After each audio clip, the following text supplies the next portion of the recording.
Si vous vous lancez dans l'impression 3D, vous avez sûrement plein de questions. Quel est le choix de ma première imprimante 3D? Il faut que je trouve quelque chose qui soit polyvalent, qui fasse éventuellement du multicouleur, qui soit abordable.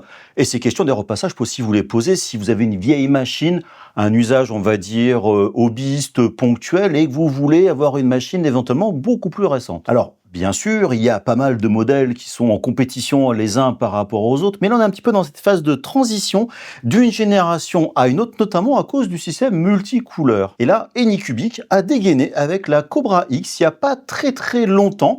D'autres machines forcément vont suivre. Et je vous le cache pas que j'étais un petit peu étonné quand j'ai vu la machine. On va en parler un petit peu au fur et à mesure.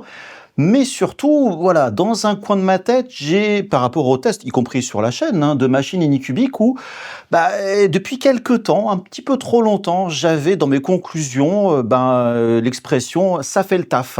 C'est-à-dire, c'est des machines qui marchent, qui font effectivement le boulot qui est demandé, mais ça pourrait être plus poussé, plus affiné, et on va dire un peu plus qualitatif. Et lors du dernier Formnext, en novembre 2025, j'ai échangé avec Anycubic, et notamment avec quelqu'un plutôt très haut placé qui me disait ouais on est d'accord, il y a eu des problèmes sur des matchs, des trucs qui n'auraient pas dû arriver, mais ça c'est dû passer. Là vraiment on remet tout à plat, on avance sur les machines, on fait des choses qui sont quand même plutôt très bien. On va corriger finalement les défauts que tout le monde nous reproche. Alors, petite parenthèse, vu la concurrence féroce, c'est plutôt bien de reconnaître ce genre de choses et de voir dans la bonne direction.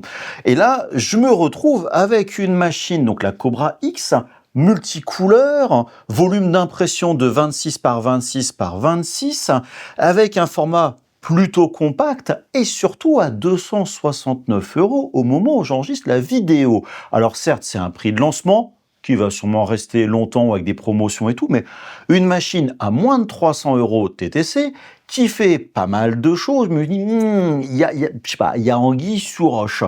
Maintenant, je vous le cache pas, restez jusqu'au bout de la vidéo parce qu'il y a des petites surprises au niveau de cette machine et je vous le dis dès maintenant, des surprises plutôt très positives. Salut, c'est Thomas, vous êtes sur Polyworkshop et donc on va faire le test complet de cette imprimante 3D. Mais avant de l'attaquer, juste un petit point, mon objectif 2026 est d'atteindre les 100 000 abonnés. Donc si vous n'êtes pas abonné à la chaîne, faites-le dès maintenant histoire de me soutenir. C'est aussi un moyen de montrer aux marques que je suis sérieux tout simplement pour tester les produits. Ça me motivera à faire plus de tutos, plus de créations. Voilà, donc n'hésitez pas à vous abonner. Tant que vous y êtes, vous likez la vidéo, vous profitez des commentaires pour réagir par rapport au test de cette machine. Bref, c'est l'espace pour vous. Bien sûr, vous avez tous les liens en description de la vidéo. Comme d'habitude, c'est des liens qui sont affiliés. La machine m'a été envoyée gratuitement par Anycubic pour en faire le test. Je précise dès maintenant, j'ai demandé des frais de production de vidéo et pas de sponsoring, ce qui veut dire que j'ai toute ma liberté de parole par rapport à la machine et donc ce test.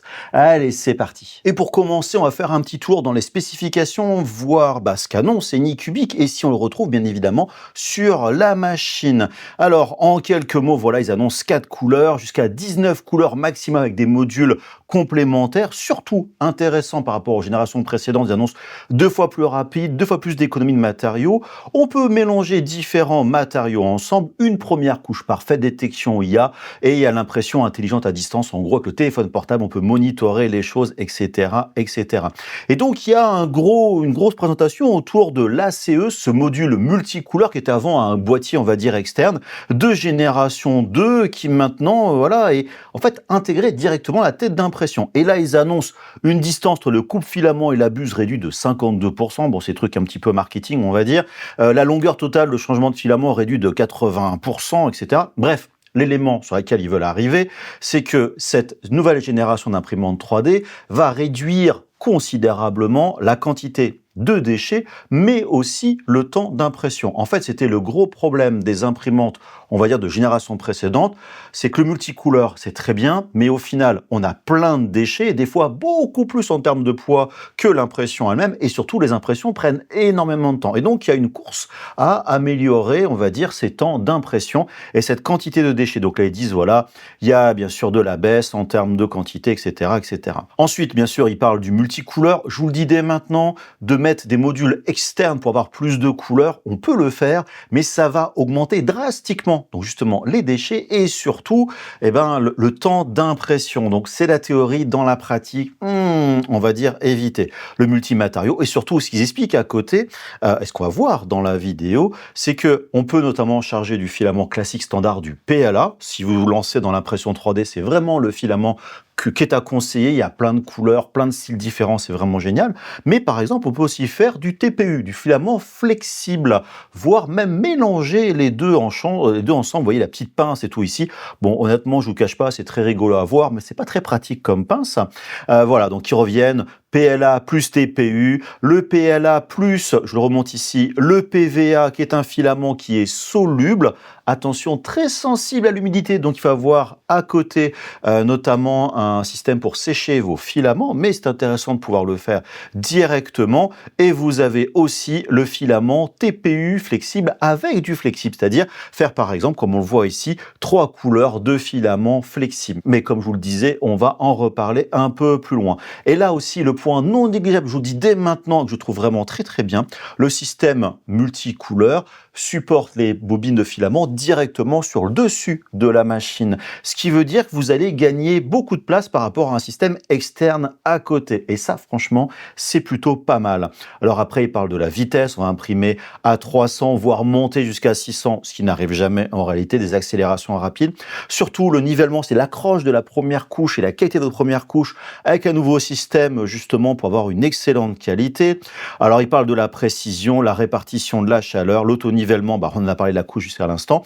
Surtout la calibration donc dynamique du filament pour avoir une très bonne qualité d'impression, la compensation des vibrations pour les angles. Donc, toutes ces choses-là, finalement, étaient standards dans le haut de gamme. Maintenant, c'est du standard dans les machines, on va dire, d'entrée de gamme, ce qui est quand même plutôt bien. Du plug and play pour changer la buse, pour la maintenance. Et des choses, je suis étonné de voir pour des machines, entre guillemets, pas cher, hein, même si d'autres machines un peu plus chères le proposent, un système de réduction de bruit, un peu comme les casques audio, c'est-à-dire ça va faire des ondes sonores qui vont, on va dire, être à l'opposé de celles faites par les moteurs pour réduire le bruit. Le volume d'impression, je vous l'ai dit, 26 par 26 par 26, de l'IA, détection, etc., des capteurs partout, voilà, bref, vraiment pas mal de choses. Bien sûr, il parle de l'écosystème, du cloud, voilà, donc des systèmes réseau, LAN, machin chouette, enfin bref, pas mal de choses quand même pour justement une machine. Je vous remonte le prix au moment où j'enregistre la vidéo, 269 € avec un système 4 couleurs, alors qu'en général, à ce prix-là, on a une imprimante sans multicouleurs. Et on va attaquer, bien sûr, l'installation, l'unboxing et tout, carton relativement compact, bien emballé. Il y a quelques éléments à assembler, c'est pas très compliqué, vous enlevez les serre-câbles, etc. et tout. Vous pouvez scanner le QR code qui est proposé au coin de la machine pour accéder à la vidéo de montage. Au moment où j'ai fait la vidéo, elle n'était pas disponible, malheureusement. Mais voilà, le QR code, par contre, qui amène sur toute la partie documentation, c'est quand même plutôt pas mal. Mais je vous rassure, il n'y a rien de compliqué. On met le portique, on va mettre les quelques vis, tout est indiqué. Au passage, on peut constater pendant le serrage qu'on a plutôt une structure assez costaud, des bons blocs d'alimentation. N'hésitez pas au passage à remonter le portique si vous dérange pour le vissage. Et vous voyez vraiment en gros plan, on voit vraiment ces gros blocs d'aluminium au niveau notamment du châssis. Voilà, plutôt qualitatif. On met les caches plastiques. En dessous, on n'a plus qu'à simplement accrocher les différents câbles sur les connecteurs. On ne peut pas se tromper. Franchement, ils sont tous différents. On met le câble, le petit capot, on branche l'élément du moteur. Vraiment, il n'y a rien de compliqué. On accroche avec une vis le petit système qui va permettre de purger finalement, enfin d'enlever les petits cacas de l'imprimante. On accroche sur le dessus par clips les porte-bobines. On met les petits tubes en PTFE, en gros c'est du téflon, hein, voilà, rien de compliqué. On met ça sur la tête, on suit les petits numéros et l'installation est terminée. Voilà, rien de compliqué. Fourni avec la machine un petit échantillon de filament, pas beaucoup, mais de quoi commencer. Vous avez aussi les clés forcément pour vous aider au niveau du montage, l'entretien, le dépannage et tout. Vous avez un petit sachet de lubrifiant et vous avez enfin une aiguille pour vous aider à éventuellement déboucher la buse si ça arrive. Et si on fait le tour de la machine une fois installée, on a le petit détecteur RFID pour les bobines de filament. Vous avez un portique plutôt stable quand même, une machine plutôt bien finie, assez plastique certes, mais à l'intérieur vous pouvez donc directement accéder à la courroie, au tenseur de courroie qui est quand même un petit peu caché comme ça sur l'avant, mais aussi à l'arrière ici. La tête bouge bien. À l'intérieur, vous pouvez très facilement accéder à la buse telle qu'ils le disent. Vraiment, 2 petits clips à enlever, très pratique pour la maintenance ou changer la taille. Franchement, c'est plutôt vraiment très très bien fait au niveau de ce système. Vous allez voir par la suite, je vais faire un petit peu de démontage. Vous remettez le petit capuchon en silicone pour protéger au niveau de la chaleur. Voilà, tout ce clips, vraiment une tête plutôt bien faite.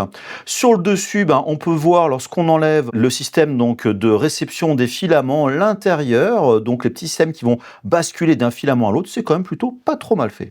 Et là, on lance la machine qui va vous accompagner dans toutes les étapes. On va choisir en particulier la langue pour commencer. Vous allez pouvoir taper votre mot de passe Wi-Fi. Et là, je vous dis dès maintenant, ils ont changé l'écran. Et ouais, c'est un écran finalement de bonne qualité pour le tactile. Vous pouvez scanner directement le QR code pour connecter à votre compte Anycubic et donc rajouter la machine directement dans le cloud. Et là, vous n'avez plus qu'à laisser la machine faire tout son process de calibration. Vous allez avoir notamment le système qui va compenser les vibrations de la machine, donc vraiment laissez-la faire, n'y touchez pas du tout, ça prend quelques minutes. Et aussi, vous allez avoir tout le process de détection du bruit des moteurs pour compenser justement ce que j'expliquais donc il y a quelques instants, le bruit rend la machine plus silencieuse. Donc voilà, ça prend un petit peu de temps, tout genre de système, mais voilà, vraiment laissez faire la machine, vous le faites à peu de choses près une fois pour toutes et vous êtes tranquille pour la suite. Maintenant que le processus d'installation-configuration est terminé, il n'y a plus qu'à naviguer un petit peu dans les menus. On va découvrir un peu ce qu'il y a, on va voir un petit peu les modèles. On va insérer directement nos bobines de filaments, choisir la couleur de ce que l'on a inséré, si on n'utilise pas notamment le RFID. On va choisir un peu le premier modèle. Là, je vais prendre ce petit requin décapsuleur. J'assigne les couleurs que je vais avoir pour mon petit requin par rapport aux bobines que j'ai. Donc vraiment, tout est bien fait au niveau du menu. On s'y retrouve facilement. Et là, on lance l'impression donc de ce petit requin et après un total de environ une cinquantaine de minutes, on a le petit requin donc voilà qui est prêt à l'emploi, à décapsuler des choses avec un petit peu de caca sur le côté, mais bref voilà, on sait que la machine marche plutôt très très bien à ce niveau-là. Et un petit truc aussi qui est arrivé entre-temps, désolé l'image est un petit peu floue, la mise à jour du micro-logiciel, pensez toujours à vérifier ça quand votre machine est toute neuve, car en général le système proposé à l'intérieur n'est pas la dernière version, donc pour limiter les problèmes de bugs, etc., optimisation, pensez toujours à vérifier ça, d'où l'intérêt de brancher votre machine en réseau. Si vous voulez pas la brancher en réseau, n'hésitez pas à aller sur le site du constructeur, télécharger la mise à jour du logiciel et suivez le process, c'est vraiment important. Une autre impression que j'ai testée là en monofilament, mais un peu compliqué justement parce que il y a plein d'articulations, cette petite étoile de mer, voilà, super rigolote, proposée avec la machine, avec un filament multicouleur, ça marche ultra bien. Et puis là, j'ai voulu faire un autre modèle, cette fois-ci de destroyer impérial de Star Wars en version, on va dire, kit maquette. Et là, si on regarde bien l'impression que j'ai lancée 2 fois, et avec un filament silk qui était un peu vieux, c'est bien, mais sur les pentes, qui sont assez difficiles en général pour ce genre d'impression, on a une petite perte de qualité, ce qui est un petit peu dommage. C'est pas grave. J'ai relancé l'impression qu'un filament gris classique avec justement un filament neuf, et là, une impression vraiment nickel, y compris sur les pentes. Donc voilà, comme quoi, c'est pas l'imprimante, c'était plutôt lié au filament. Et pour la petite histoire, j'ai reçu une deuxième Cobra X. Oui, la première version, c'était un modèle de pré-série, et Anycubic m'a envoyé le nouveau modèle. En fait, qu'est-ce qui change? Juste des petites choses cosmétiques au niveau de la machine, c'est-à-dire les montants sur le dessus, la petite décoration sous l'écran. À peu de choses près, ça s'arrête là. Le but potentiel est de rendre l'imprimante, la rendre un peu moins ressemblante à une Bambu Lab A1 qui, voilà, faut pas se leurrer, il y a énormément de similitudes entre les deux machines. Et donc forcément pour tester cette imprimante de série, j'ai lancé aussi un print de test multicouleur, 4 couleurs ici. Vous remarquez la tour de purge à côté et surtout quand même pas mal de petits caca. Et là je me dis, je me demande si ça a été vraiment optimisé pour la machine, surtout que la qualité d'impression, on va dire, ce modèle est facile, il y a beaucoup de petits détails pour cacher la misère, mais je trouve que la qualité est pas non plus ultra ouf. Et je me dis, peut-être que la raison du prix se trouve là. Bref, je me pose pas mal d'interrogations. Et je me dis, chose que je ne fais jamais, je vais tester la première couche, j'annonce une première couche nickel, etc., avec un nivellement, je sais plus quoi, version 3, je lance le système avec un filament qui est pourtant pas tout jeune, Et là, j'avoue que pouah, c'est vraiment super beau. Alors, j'ai sur un coin un petit défaut. J'ai relancé une deuxième fois, histoire de voir. Et ben là, franchement, aucun problème. J'ai une première couche qui est réellement nickel. J'ai laissé faire la machine, nivellement automatique, etc. Et voilà, résultat impeccable pour la première couche. Et tant que je suis dans la vérification des spécifications, ils annonçaient une imprimante qui consomme moins de filaments, qui est plus rapide. Je me suis dit, bah, je vais comparer la Cobra X avec la génération précédente, la Cobra 3. Attention, pas la Gen 2, la première génération. Et là, pour ce faire, je charge directement un petit modèle 3D de hérisson articulé. Je slice ce modèle et paramètre par défaut 4 filaments. Et là, j'ai au niveau des statistiques un total de 51,35 grammes de petits caca générés pour l'impression et 13,19 grammes ce qui fait pour la tour de purge, ce qui fait un total de 64,50 grammes de déchets pour un poids total de 110 grammes. Donc j'ai un peu plus de la moitié ici aussi de filaments de déchets par rapport à l'impression. Total 6h21. Si maintenant je slice le même modèle avec la Cobra 3, pareil, les paramètres, le profil par défaut, j'ai touché à rien du tout. Et ben là, je me retrouve ici avec 79,83 grammes de petits caca, 12 grammes 81 pour la tour de purge, pour un total de 92,64 grammes. Total estimé de l'impression 6h47. Ce qui veut dire que entre les deux, j'ai environ un tiers de plus de déchets pour la Cobra 3 par rapport à la Cobra X. On n'est pas à plus ou moins la moitié de ce qu'ils annonçaient, mais déjà gagner un tiers de déchets, c'est quand même plutôt pas mal. Je précise à ce niveau-là, j'ai pas fait d'optimisation, etc. Je pense qu'on peut gratter au niveau de la consommation, mais je me dis, comme n'importe quelle personne, je prends les profils par défaut proposés par la marque. Et là, au niveau des machines, je précise, j'ai chargé le même modèle, le même G-code si on peut dire. Les seules choses qui changent, c'est que les couleurs sont très légèrement différentes au niveau des machines, mais au niveau du slicer, j'ai laissé les mêmes couleurs, histoire que les purges soient exactement les mêmes entre les deux machines. Et là, je lance l'impression. Alors, la séquence de démarrage est un petit peu différente. Voilà, ça démarre au niveau des machines. Sauf que, ben, assez rapidement, j'ai un problème sur la Cobra 3 où la première couche a du mal à adhérer. Donc je relance l'impression, je mets de la colle et j'en profite au passage pour vous faire découvrir le temps de changement de filament sur la Cobra X qui est de environ 54 secondes. Ce qui est un temps plus rapide. En général, on est plutôt dans les 1 minute 30, voire 2 minutes, voire un peu plus sur les machines les plus lentes. Donc on a un temps de changement qui est pas le plus rapide. Il y a des machines, notamment un changement de tête ou changement de bus qui sont plus rapides, mais pour une machine classique low cost, 54 secondes, c'est plutôt un temps qui est très raisonnable. Et puis voilà, l'impression continue à se faire sur les deux machines, et là, rapidement, sur la Cobra 3, j'ai des problèmes de bouchage au niveau du système multicouleur. Pendant ce temps-là, la Cobra X, elle continue, mais j'ai eu un tout petit souci aussi sur la machine qui me dit il y a un problème de filament qui est manquant au niveau de la couleur numéro 3. Bah, je dis pourtant, la numéro 3, j'ai pas de problème, j'ai du filament dessus sans aucun souci. Et là, je me rends compte au niveau de la tête que j'ai un bout de filament qui sort en retour. Je pense à un système de sécurité, le filament a cassé. Alors, il faut savoir, j'utilisais une bobine de filament plutôt ancienne qui avait pris beaucoup l'humidité sur la machine. Bref, j'ai tiré le filament, je l'ai réinséré, j'ai relancé l'impression.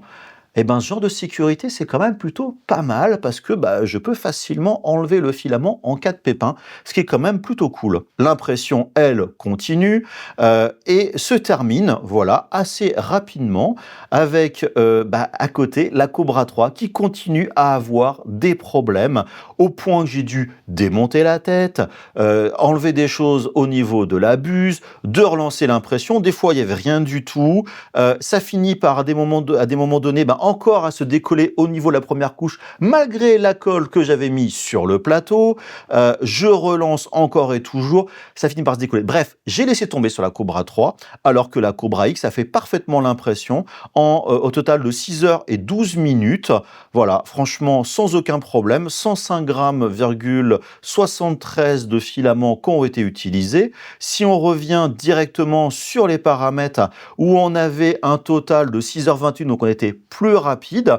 Et la quantité de filaments, bah, on avait 142 qui étaient annoncés, et ben là, on en a effectivement quand même 30 grammes de moins. Donc, la consommation estimée par le slicer et la consommation réelle de l'imprimante est quand même plus faible. Donc, on se rapproche éventuellement des 50% annoncés. Et là, je suis passé sur un test un petit peu différent, ce que je fais pas toujours d'ailleurs. J'ai imprimé une simple toupie. Alors la toupie, elle a vraiment rien de spécial. Je change un peu les paramètres, notamment pour avoir quelque chose de plein, pour augmenter le poids, en fait pour qu'elle ait plus d'inertie. Mais surtout, ce qui m'intéresse pendant l'impression, qui se passe très très bien, c'est les petites pointes proposées. Bah oui, parce que très souvent, quand vous imprimez des pointes, des choses très pointues, éventuellement relativement hautes, si le refroidissement au niveau de la buse est pas super efficace, ça part un petit peu en vrille. Et ben là, les pointes, elles sont plutôt franchement très bien faites, ce qui veut dire que le refroidissement marche relativement bien au niveau de ce genre d'impression. Et puis bah là, la toupie, en plus j'ai pu assembler les morceaux sans aucun problème, on la lance et franchement, elle marche plutôt très très bien, même si c'est effectivement que pour un test. Et un truc qui me chauffe depuis tout à l'heure quand même, c'est la qualité d'impression. Vous avez vu, les modèles que j'ai faits sont assez basiques, ou alors le petit dragon était pas terrible. Je me suis dit, bah là, je vais faire un grand dragon, je prends ce modèle assez important, et surtout, ça permet de tester les supports avec la machine. Donc là, vous êtes dans le slicer, il y a quand même, vous voyez, pas mal donc de ces supports qui doivent donc permettre de faire pousser pas mal de choses. J'ai pris le profil par défaut, j'ai juste activé les supports. J'aime bien travailler avec les profils par défaut pour voir, parce que moi je peux modifier les profils, c'est pas un problème, et peut-être pas vous. Donc voir comment se comporte la machine. Donc grosse impression honnêtement. Au niveau des statistiques, on a un total quand même de 407 grammes de filaments. Vous avez quand même aussi 100 grammes de support pour une durée d'impression de 23 heures et 7 minutes, estimée tout du moins. Donc, ce qui veut dire que, voilà, il y a moyen de voir si l'imprimante se comporte franchement plutôt très très bien. Alors, première couche, ça accroche très très bien, mais c'est le soir, je rentre chez moi, mais pas de souci, je peux monitorer, même si la caméra est pas terrible honnêtement, et ben ce qui se passe sur la machine, voilà, à distance. Je reviens le lendemain matin, l'impression continue à tourner, et après un total de 21h56 minutes pour donc un total de 412 grammes. Si on revient sur les paramètres donc que l'on avait au préalable de 23 heures et 407, donc 23 heures 407, on a la même quantité de filaments voilà, qui était estimée. Donc là, par rapport au changement de couleur, c'était bien estimé, mais on a quand même gagné 2 heures d'impression sur l'estimation. Et l'impression elle-même, elle a l'air plutôt bien. Il faut enlever, bien sûr, tous les supports qui s'enlèvent plutôt assez facilement. Je fais appel à une pince parce que les endroits, c'est quand même un petit peu compliqué. Puis il y en a beaucoup, donc c'est quand même très très dense. Mais franchement, il n'y a pas vraiment de difficulté. Et surtout, moi, ce qui m'intéresse, c'est la qualité d'impression. Et franchement, j'avoue que ça rend très très bien. Les surfaces sont très très lisses. Même les dents sont bien restituées. Par contre, il y a quelques endroits où les supports ont eu du mal à atteindre. Et là, voilà, c'était pas forcément terrible. Ça arrive malheureusement sur ce genre d'impression. Et maintenant, je décide de tester le filament flexible, le TPU, avec un modèle très simple de Calport. Je modifie un peu les paramètres pour enlever la couche du dessus, du dessous, pour voir l'intérieur. Je prends donc du TPU directement de Deriwan. L'insertion, se fait comme toutes les autres filaments. On met directement le fil dans le petit tube et on pousse. Alors bien sûr, le TPU, il faut le pousser un peu plus parce qu'il est flexible. La machine va automatiquement détecter l'insertion du filament. Je n'ai plus qu'à choisir que c'est du TPU dans la liste de filaments. Je prends la couleur et là, je n'ai plus qu'à lancer directement l'impression. Alors petite parenthèse, il y a toujours cette espèce de purge qui se fait au début, mais c'est le truc un petit peu dans les points négatifs de la machine. C'est un détail, mais on ne voit pas vraiment ce qui se passe. Il faut aller sur le côté, donc on se rend pas trop compte de la purge, si tout se passe bien ou pas. Bref, voilà, c'est pas très très grave. Et là, donc, l'impression se lance et au final, pas de souci pour imprimer le TPU via ce système donc multicouleur. Et souvent, c'est pas compatible. Sauf que bien sûr, Anycubic annonce on peut faire du multi-TPU. Je me dis pas, je vais essayer ça.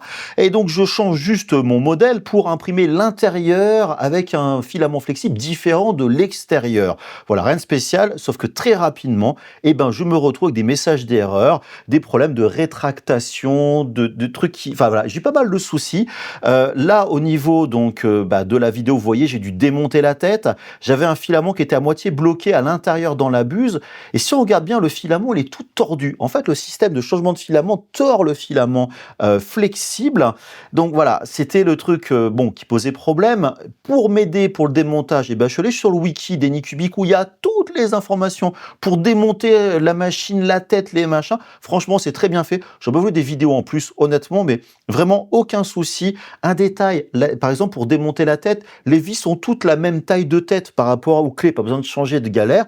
Franchement, c'est plutôt très bien fait. Et là, j'avoue, voilà, chapeau bas à Anycubic. Par contre, tant que j'y suis, vous allez sur le site, il n'y a pas encore toutes les pièces de remplacement. On peut changer la buse, par exemple, pour prendre des buses de taille différentes, mais vous n'avez pas les cartes mères, les différentes pièces. Bon, j'imagine que ça va arriver, la machine étant bien sûr toute récente. Bref, je reviens à l'impression, mais avec différents échecs et tout, j'ai laissé tomber. Alors, je vous cache pas que l'impression elle-même, filament marche bien, on a bien le côté flex, le multicouleur a marché, mais alors, ce qu'il faut savoir, c'est que les filaments flexibles, il y a différents types de filaments flexibles, toutes différentes flexibilités. Et là, j'ai des filaments qui sont très flexible et sûrement trop flexible. D'ailleurs, dans les paramètres, on voit justement du TPU pour, on va dire, AMS, etc., fait pour ça. En fait, ce sont des filaments qui sont un peu plus rigides. D'ailleurs, on le voit quand on voit la chaussure qui est pliée, il y a un côté très cristallin. Voilà, ce sont des filaments flexibles, mais pas ultra souple. Donc, je pense que je suis allé au-delà de la souplesse. En gros, gardez ça en tête.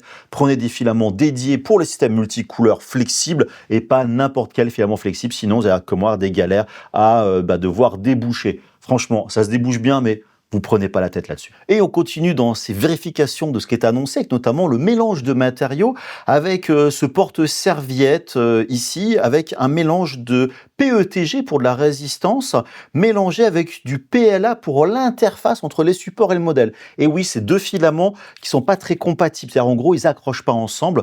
L'intérêt étant, ce modèle étant en suspension en l'air sur toute la longueur, j'ai plein de supports en dessous, autant laisser le moins de traces possible. Donc, dans le slicer, on peut changer ses paramètres. Je vérifie les paramètres de purge. J'augmente un petit peu la quantité de purge de petit caca juste au niveau du changement pour être sûr qu'il n'y ait pas de traces de PLA avec le filament PETG dans le modèle en lui-même. Donc voilà, c'est une petite sécurité. Il n'y a plus qu'à ensuite vérifier au niveau du slicing. On voit les paramètres. On a vraiment cette interface entre les supports et le modèle, donc d'une couleur différente qui va être en PLA au niveau du modèle. Donc bien sûr, au niveau de la machine, on vérifie les paramètres. Je choisis bien le bon filament du PETG pour l'impression des supports et du modèle, le PLA pour l'interface. En gros, on suit ce qui est demandé tout simplement sur la machine, les différentes couleurs. On lance l'impression, première couche, et vous voyez, là, on est au stade où les supports sont terminés et l'imprimante est en train de purger pour mettre du PLA pour faire cette interface. D'ailleurs, l'intérêt d'après une couleur rouge, c'est que vous voyez depuis le début,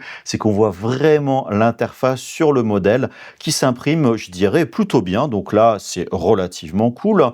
L'impression continue, mais je me rends rapidement compte que le modèle du personnage a du mal à tenir sur l'interface. Alors, c'est normal, les deux filaments, je disais, sont pas vraiment compatibles, mais il y a quand même une accroche minimum. Et là, ça s'accroche pas du tout. Donc, je laisse l'imprimante tourner, mais on s'en rend compte très rapidement au niveau des pieds du modèle. Ça accroche plus du tout, c'est en train de se barrer. Donc, j'arrête l'impression. Je sais le pourquoi du comment, mais surtout, il faut que j'enlève l'impression du plateau. Et là, le PETG, il accroche ultra bien au plateau. D'ailleurs, en général, les impressions tiennent plutôt bien, hein, honnêtement. Mais alors là, le PETG, un petit peu galère. Donc, j'ai une super spatule pour le faire. Donc, le lien est en description de la spatule. Si elle vous intéresse, c'est vraiment un outil qui est vraiment indispensable pour les imprimantes. Voilà, il faut un peu tout nettoyer. La raison était très, très simple. C'est que j'avais laissé au niveau de la distance, une petite sécurité on va dire, entre les supports et l'interface, une distance un petit peu trop importante, et pareil entre l'interface et le modèle. En fait, j'avais 0,2 mm, une hauteur de couche. En fait, c'était trop posé dessus, ça n'accrochait pas, donc forcément, le modèle volait et n'avait aucune accroche du fait que ces deux filaments qui ne sont pas compatibles. Donc, j'ai changé les paramètres, j'ai mis 0,0, j'ai relancé l'impression, et là, aucun problème, ça a bien tenu. Vous voyez, le modèle, j'enlève très facilement le modèle au niveau des supports, et vous voyez, au niveau de l'interface, il y a quand même ces petits restes de filaments en PLA, mais je l'enlève avec les doigts. Mais j'aurais dû prendre ma spatule, honnêtement, ça aurait été beaucoup plus rapide, et là, j'ai mon modèle qui est plutôt terminé, en plus en PETG, c'est relativement costaud, donc voilà. Alors pour conclure sur cette Cobra X, je vous le cache pas que cette machine elle m'a vraiment impressionné et je suis pas habitué à dire ça justement sur des machines Anycubic, comme quoi ce qui m'annonçait que voilà les galères du passé c'était du passé, j'avoue que voilà, je suis vraiment impressionné, surtout si on considère que cette machine ne vaut que 269 €. TTC.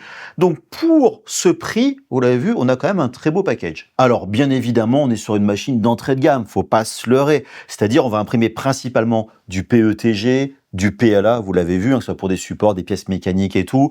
On va faire éventuellement donc du filament flexible, mais comme vous l'avez vu, plutôt le filament adapté à ce genre de machine.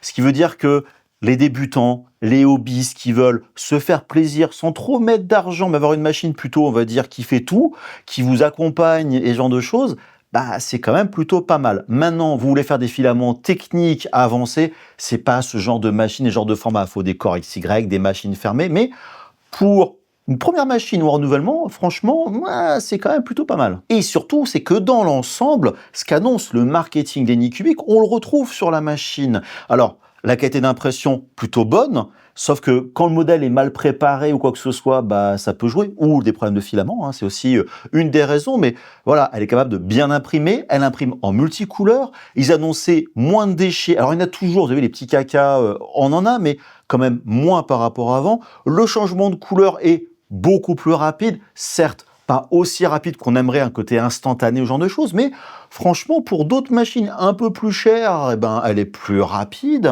L'interface est plutôt bien. Moi, les bobines sur le dessus, franchement, j'aime bien parce qu'il y a moins de mécanique, c'est plus facile d'accès. Vous l'avez vu d'un point de vue montage, démontage, etc. Au niveau des galères, ça peut arriver, faut pas se leurrer. Des imprimantes où il n'y a pas de problème, j'en connais pas, tout simplement, y compris dans les super haut de gamme. Mais là, tout se démonte très rapidement, c'est bien documenté. Voilà, les menus éclairs, et je vous mentionnais tout à l'heure l'écran justement. C'est un truc, depuis des années, je peste contre les écrans des machines Anycubic, autant sur la résine que le filament. Vous savez, c'est des écrans, faut appuyer dessus et tout, c'est galère. Bah là non, on a enfin un vrai écran avec un bon contraste et tout. C'est un détail, mais ils auraient pu gratter sur les finances pour mettre toujours un écran, on va dire, relativement pourri. Mais c'est pas le cas. En parallèle de ça, vous avez l'application mobile, elle se connecte au Wi-Fi, elle se met à jour toute seule. Voilà, elle fait pas le café, à peu de choses près. Elle pourrait faire autant votre tasse pour le café. Bref, c'est une machine simple, mais là, quand je dis qu'il fait le taf, on va dire, elle le fait bien le taf. Et là, j'avoue que, c'est clairement le genre de machine, je dis aux gens, tu veux te lancer? Avant, je parlais d'autres marques. Voilà, tout simplement. Je mentionnais la Bamboo Lab A1, souvent je disais, prends une A1, franchement, c'est nickel. Bah là, je vais dire, franchement, prends une Cobra X. Vraiment, c'est très très bien. Jusqu'aux prochaines générations et tout. Mais là, vraiment, je m'étonne à dire ce que je suis en train de vous dire là-dessus, au niveau de cette machine. Surtout, ce que je trouve important, c'est que Anycubic, jusqu'à maintenant, avait tendance à faire plutôt office de suiveur. C'est-à-dire, c'est un peu négatif ce que je dis, mais malheureusement, c'est-à-dire que pour le filament, on prend la génération précédente, on fait un peu mieux d'une génération sur l'autre, on rajoute un machin et tout. Là, bon, bien sûr, ça reste une imprimante et il n'y a pas de grosses nouveautés dans la machine, mais typiquement, de vouloir tout mettre au niveau de la tête, de pouvoir avoir ces boîtiers externes, gestion de filament, un système compact qui va permettre de basculer. Donc vraiment, là, il y a eu du travail sur la tête. Et même, comme je vous le disais, l'entretien est plus facile de se dire, on va mettre des têtes des têtes de vis, pardon, excusez-moi, qui sont toutes à la même taille, de la documentation. Voilà, c'est pour se dire, il y a vraiment une prise de conscience et sans forcément dire c'est des leaders dans le domaine, mais ils prennent pour moi une très bonne direction. Je vous cache pas, je sors un petit peu du contexte du filament, mais ils ont sorti notamment la P1 en imprimante résine. Je l'ai toujours pas. Je suis censé avoir le modèle de série. J'attends toujours, mais apparemment, il y a eu un gros effort fait sur le hardware de la machine et aussi justement de la R&D. Donc tout ce que j'espère, c'est que cette machine, dans le temps, maintenant, parce que je l'ai depuis pas assez longtemps pour dire comment ça se passait au bout de 6 mois, 1 an et tout, mais j'espère que la machine va bien se comporter dans le temps et surtout, voilà, ça soit vraiment le renouveau d'Anycubic. Maintenant, faut pas se leurrer, il y a quand même quelques petits points négatifs, mais j'insiste bien sur petits points négatifs. Alors, vous l'avez vu, la caméra de nuit, etc., c'est pas terrible, c'est du 720, on n'est pas en 1080, le framerate est pas fou, mais pareil, 269 € la machine, on ne peut pas s'attendre à un truc, on va dire, miraculeux. Je parlais aussi par exemple, de la purge ici, qui est un peu cachée avec la tête. Bon, c'est pour les gens comme moi qui aiment bien voir ce qui se passe. Mais dans la même lignée, la tête d'impression, qui est quand même plutôt compacte, malgré ce système justement ACE de deuxième génération dedans, c'est que la buse dépasse à peine. Ce qui veut dire que le bas de la machine est vraiment tout en bas au niveau du plateau. Donc on a du mal à voir ce qui se passe pour, on va dire, les premières couches qui sont quand même assez importantes. Est-ce que ça accroche pas, ce genre de choses. Voilà. C'est pas très grave, mais dans le design, je préférais effectivement une tête un peu plus surélevée. Pas grand chose de plus, 3-4 mm de plus, mais là elle est vraiment très très proche du plateau. Comme pareil, le plateau, justement, il accroche, mais il accroche peut-être un peu trop bien.